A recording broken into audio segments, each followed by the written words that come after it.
And how about Monday nights? Oh yes, and we are starting up another free offering for the community. That's going to be our staff presentations every Monday night at 6 p.m. The topics for those kind of run the gamut just because we let our staff choose whatever they're interested in that week. In the past, we've usually had staff pick like one herb to present on, but we're kind of expanding out from that and just really letting staff follow their passion. But every Monday night, there will definitely be some variety of topics presented here from April all through our farm season into October. Yeah. Okay. Cool. Cool. It's free. Yes. Okay, well, I'm going to jump into it here, and just to start off, you know, I just want to say this class, I'm not here to tell you how to garden, and I'm not even here to tell you how to design your garden, really. I'm here to teach you design. And we're going to talk about specifics as far as gardens go, you know, as far as designing a garden, as far as actually getting your hands in the soil and growing a garden. We'll talk about specifics, but the main thing, you know, I feel like I'm here to do is kind of to help train you on how to see things and how to think about things and how to become a designer of your garden and of your space. And one thing I love about gardens, and part of my work other than our farm, is I consult and go around. I have different clients, people who are starting gardens, or have struggling gardens, or orchards, food forests, all kinds of things. And so I get to see a lot of different sites and a lot of different gardens. And what I love is the differences, right? And people's personalities and interests and artistic touches. Like it can really come through in every garden, every space. You know, looks different, and I love that. And that's how it should be, right? And so jumping into it here, what is permaculture? So for me, you know, it's over 10 years ago I first started Googling it, like what is permaculture? Like what is this, you know, design system? What? Like trying to figure it out. And it's definitely been the, you know, kind of like the guiding body of work for me in my kind of farming and just lifestyle. And it doesn't come overnight, right? It's this unfolding process of pretty much our whole lifetime. And the founder, Bill Mollison, you know, he was looking at agriculture and seeing 7,000 years of, you know, turning land into desert, pretty much, and kind of just, you know, and then that really ramped up with the mechanization in the early 1900s, you know, mechanized plowing and like better tractors, better equipment, that really kind of ramped it all up. But really for 7,000 years, you know, we've been turning land into desert through agriculture. Not, you know, not everywhere, right? There's always been pockets of people practicing really good agriculture. You know, a lot of the indigenous tribes all over the world had amazing systems, right? So not everywhere, but just overall. So Bill Mollison, he said permaculture is a philosophy of working with rather than against nature, right? I think we can all, that makes sense, we all relate to that. Protracted and thoughtful observation rather than protracted and thoughtless labor, and of looking at plants and animals and all their functions rather than treating any area as a single product system. Rhett and I were just talking about that. One thing that really stands out to me in there that we'll go back to is thoughtful observation, right? Thoughtful observation. And so we'll talk about that as we get into design. And then sustainability. So how do we define sustainability? Anyone want to take a stab at that? What do you guys think? There's no right or wrong answer. Like what is sustainability? What do you guys think? Something that can last over time. Definitely. Something that can last over time. Provide abundance. Yep. Over time and not be degrading, but regenerating, right? Anything else come to mind? Does that pretty much cover it? I like, you know, sustainability, I forget who I've heard say this, but a system that produces more energy than it consumes, right? And what do we mean when we say energy? Well, energy, it can mean a lot of things, right? You me having a shovel and digging a hole, that's my energy going into that, right? That's energy. Money is that's energy. It's represented in money. I can go, hire an excavator to come dig a massive hole for me. That's energy going into that. That's fossil fuel energy, right? It's stored beneath the ground, concentrated sunlight stored way beneath the ground, fossilized. That's energy. We're pulling it up and we're putting it into this equipment and using it. Right? There's energy, don't be too narrow focused when we're thinking about energy. It can be like all those different things, right? And so in permaculture, we're always doing energy audits.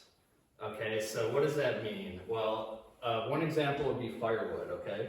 Say this is my house here and I heat with a little wood stove, and my firewood pile is, it's a good walk, like 300 feet. And every time I need firewood, I get my bin, and it's just, I'm going on a little bit of a walk, not too far, and then I'm getting the firewood, bringing it back, and, if I'm a good designer, permaculturist, thinking about this, I'm auditing myself. It's like, wow, I'm walking pretty far to get this firewood. Can I move it closer? Can I save some of that energy? Can I conserve some of that energy? But then as a designer, there's a lot of things to think about there. Well, maybe I love that walk, Maybe it brings me a lot of joy. Maybe, I see some pretty sights along the way. And so maybe it's worth it for me to take that longer walk to get the firewood, right? Or maybe there's tools I can use. Maybe there's a sled I can drag that makes it a lot easier than carrying a bin, right? So we're always auditing ourselves, is that juice worth the squeeze? I see it a lot with compost, where people have pretty elaborate compost systems. They're putting a lot of energy into forking and turning and moving. Compost is heavy, right? It's soil. It's heavy. It's heavy. Or something like a mulch, like wood chips, can be a lot lighter. Soil is heavy, and I see people put a lot of energy into their compost systems, and that's a good thing to audit. And maybe you love making compost that way, and it's totally worth it. But also, can I save energy there? Is there an easier way to do it? Is there a better way for me and my goals to do it? So that's just something to keep in mind, energy audits, right? We're always energy auditing ourselves. And if we look at it, our modern civilization and how we've built things up, energy audits there are, pretty wasteful, right? We got a long ways to go as far as tipping that scale towards sustainability. But we can certainly do it with good design. So, why garden? Problems with our current food system. What do you guys think? What are some of the problems with our current food system? Chemicals. Absolutely. Not good for our health, not good for the health of the planet. All of that. Loss of diversity. Loss of diversity. Loss of nutrients. Loss of nutrients. Absolutely. Too much energy used in transport. There you go, energy audit, wow, shipping strawberries in from California when it's the end of June and our strawberries are coming on right here, loss of diversity is an interesting one, right? Because what goes with loss of diversity is kind of loss of ability to adapt, right?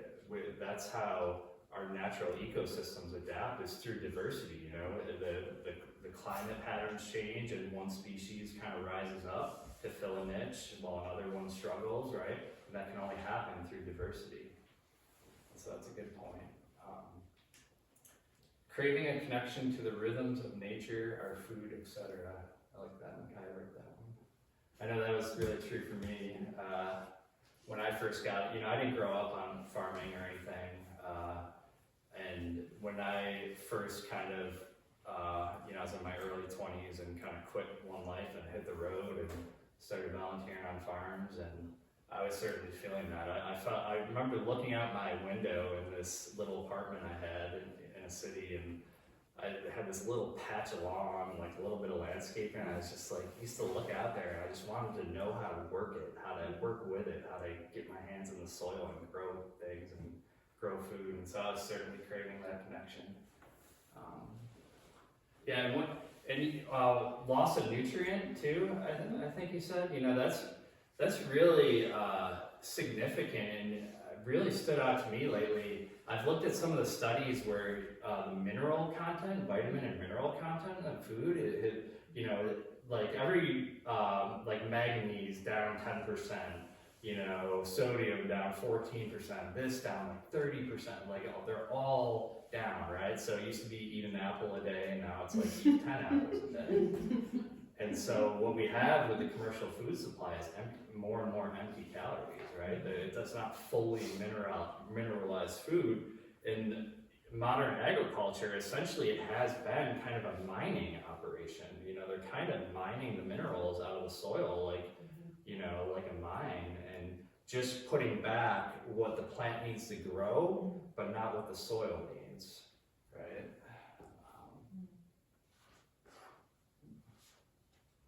Should we back it on here? Okay. So what do we need to get gardening? Okay.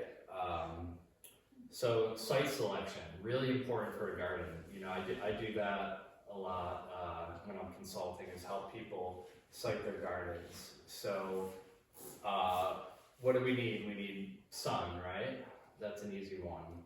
Ground, okay, soil. Now you can always build soil, but you know, if the site is just rocks, if it's a gravel pit, you know, well, is there somewhere else we can, you know? I mean, you can always build soil, and you can bring soil in nowadays too. And then water, you know, that's, in permaculture, when you're going to a new site, the first two things you look at, number one is access. How do I get onto this site? You know, which for most of us means a driveway, right? And which is really an important aspect of design, is kind of how you know, build driveways through land. But water is the second thing, right? Water is the most important. And for a lot of us, that just means, you know, where's the spigot? I understand that.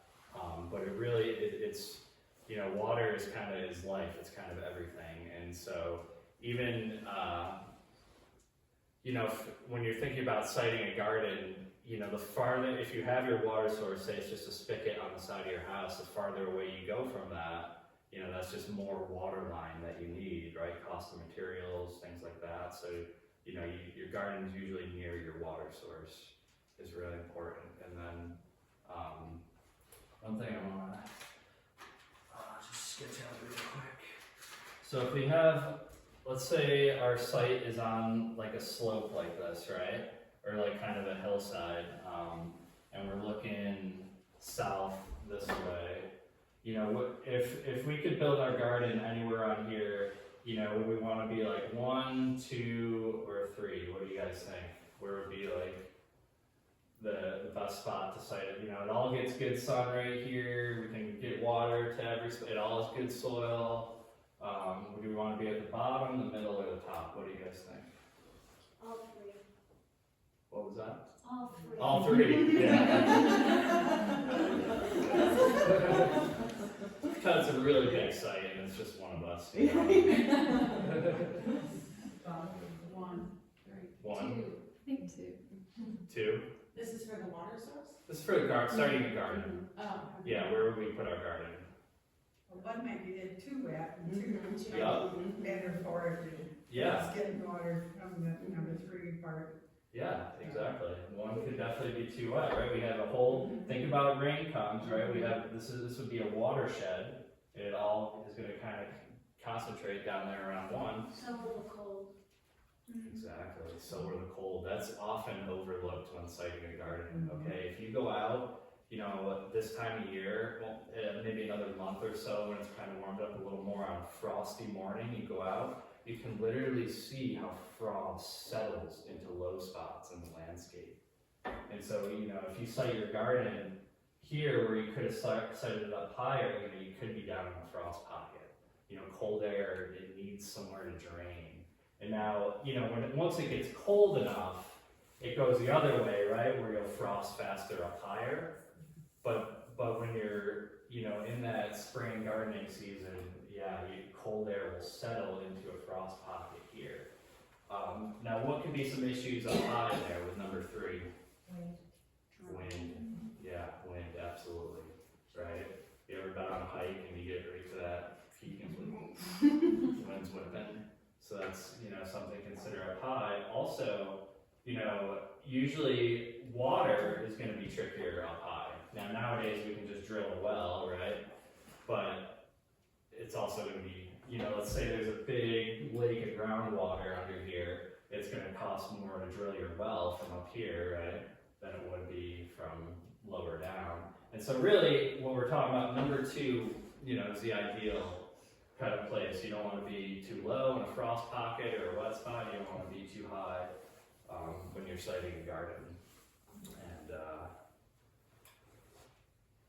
And then infrastructure for a garden, water, which would mean a well, a pump to pump it up, hoses, things like that.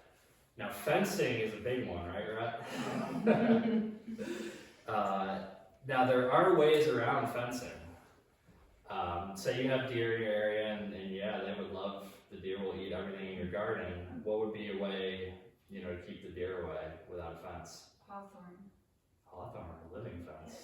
I like that. That's a good design. Yeah, absolutely. Living fences. So what would be one of the drawbacks of a living fence?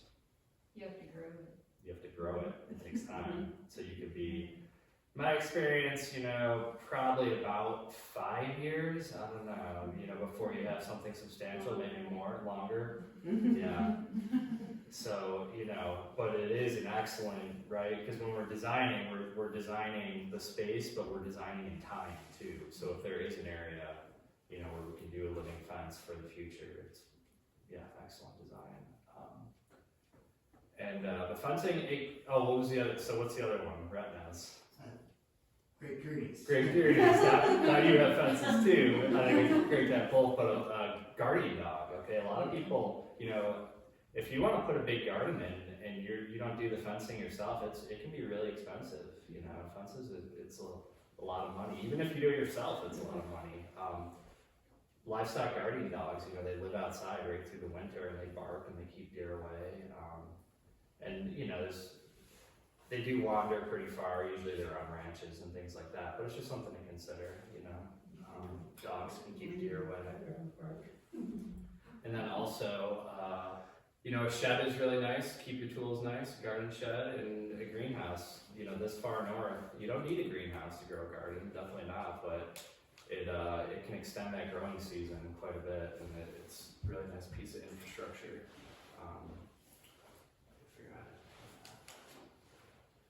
Tools. We'll talk more about tools as we go. But one note on tools, when we're designing our garden, a lot of people think and this is a part of it, sitting down and mapping it out. I'm gonna put a hedgerow here. I'm gonna put, my berries over here, my annuals here, and that is an important part of design. But we're also designing, how am I gonna manage this garden? What kind of tools am I gonna use to manage this garden? That's a very important part of design. Am I going to use a hoe to chop and drop my weeds, or am I going to just be in there, by hand, or am I going to be coming in with a tractor? That's a big part of design. How are we going to manage our gardens? And then seed. Just a quick, note on seed. There's a big variability in the quality of seed. You can't just pick up any old seed packet and expect it to be as good as anyone experienced this, I'm sure, where you don't get good germination. And a lot of seed can be viable for several years, for a long time, in good storage conditions. But often, germination is going to go down, and so if you want to make sure, all those tomatoes pop right up, if you have fresh seed, say from the year before, the percentages are going to be higher. Okay, so that's something I learned from a commercial grower, this big organic grower. He taught me he buys fresh seed every year, and he only starts his farm seed, it's fresh seed only. And that was really interesting for me to hear, and I've definitely noticed, like, huge difference. And we do a lot of our own seed saving, and so it's hard to save seed on everything every year, but it's just something to think about when you're starting your seeds, is how fresh is the seed? And also, what's the quality of genetics that's been maintained there, because there's a lot of genetic bottlenecking that can happen, with big seed saving companies even, and so like really knowing like who's maintaining this strain of black cherry tomato. Are they selecting? Are they maintaining it? Are keeping the genetic diversity up in that strain is a factor. Okay, design your approach. Start with what you know. So, a lot of people where do I start? Well, with what you know. Okay, so what do you know? Let's say, well, I know I want chickens, and that I know I want a garden, but I know I want chickens as soon as I can. Well, start there. Start with placing where you're gonna put that chicken coop, or you just know this one spot, this is the spot where the garden's gonna be. It's the best spot. There's no other, okay, we'll start there. I see a lot of people, they get kind of overwhelmed trying to design the whole thing. And while we want to turn on our observation to the whole thing, start with what you know, and then let the design unfold from there, which is the next box. Let the design unfold, don't force it, right? So start with what you know. I know I want a garden right here, and I know I want to grow these things. And then while you're doing that, let the rest of the design unfold and come to you. Okay, you're not just going to sit down and map it all out and get it perfect the first time, and then bam, that's what you stick to the rest of your life, right? Design is this evolving process. And so when you're in that process, it's about turning on, from that first quote on the first slide, thoughtful observation, right? So while you're gardening, oh, I noticed the birds are over here. Oh, I noticed there's, shade and it kind of stays wetter over there. Oh, I know, and maybe you don't even know what these things mean at the time, but you're thoughtfully observing and taking that in, learning the space. And then, so observation, interaction, and adaptation. So we're observing the space while we're working in our garden, okay, we're interacting. We're not, we're working in the garden, we're pushing the wheelbarrow up this side of the property, and we're walking over to that side of the property to, build the compost, and so we're interacting with the space. Not only are we observing, we're looking, we're hearing, we're sensing, but we're interacting. And then from there, we learn how to adapt the space. Maybe that walk to the woodshed to get my firewood it's too far. I've learned that through interacting with it, and so I'm going to adapt. I'm going to move it closer to my home. Simple and solid, not complex and fragile. This is a really good point. Simple and solid, the longer I'm doing this in farming, the more I'm just looking for the simple, solid kind of system and things. Okay, one example would be, let's say, I see a lot of people, and there's nothing wrong with this, but they're trying to fully automate their chicken coops, right? Solar panels, the door automatically comes up in the morning, the water automatically gets filled. And there's nothing wrong with it. If that's your goal and that's what you're designing for, I'm not saying there's not to do it or anything like that. However, what would be fragile about those systems, that system? Malfunctions. Yeah. Malfunctions, right? The sun's not out, solar panels,